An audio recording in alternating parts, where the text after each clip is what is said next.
Vote দিয়ে আমাদের প্রতিটি প্রার্থীকে আপনারা জয়যুক্ত করে আপনাদের সেবা করার সুযোগ দিয়েছেন, তাই আপনাদের প্রতি জানাই আন্তরিক অভিনন্দন এবং ধন্যবাদ।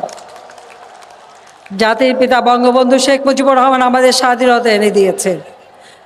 মাতৃভাষা বাংলা ভাষায় কথা বলার অধিকার আদায়ের আন্দোলন থেকে যে সংগ্রাম তিনি শুরু করেছিলেন এদেশের মানুষের ভাগ্য পরিবর্তনে, সেই সংগ্রামের পথ বেয়ে জাতির পিতা বঙ্গবন্ধু শেখ মুজিবের ডাকে সাড়া দিয়ে এদেশের মানুষ অস্ত্র তুলে নিয়ে যুদ্ধ করে বিজয় এনে দিয়েছিল।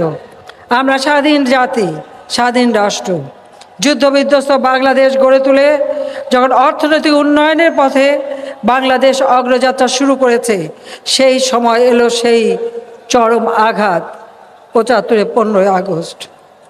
শুধু জাতির পিতা বঙ্গবন্ধু শেখ মুজিবকেই হত্যা করেনি, সেদিন একই সাথে আমার মা বেগম ফজিলাতুন্নেছা মুজিব, আমার ভাই কামাল জামাল রাসেল, কামাল জামালের নবপরিণীত বধূ সুলতানা রোজি সহ আমার চাচা আব্দুর রব সানিয়াবাদ, আমার ফুপা আব্দুর রব সানিয়াবাদ, আমার একমাত্র চাচা শেখ আবু নাসের,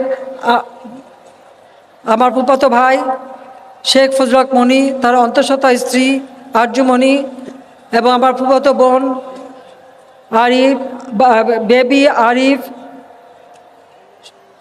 একমাত্র নাতিয়ে আব্দুর রব সানিয়াবাদের সুকান্ত, তার ভ্রাতুষ পুত্র শহীদ সানিয়াবাদ সহ অগণিত আমাদের পরিবার সদস্যদের হত্যা করে।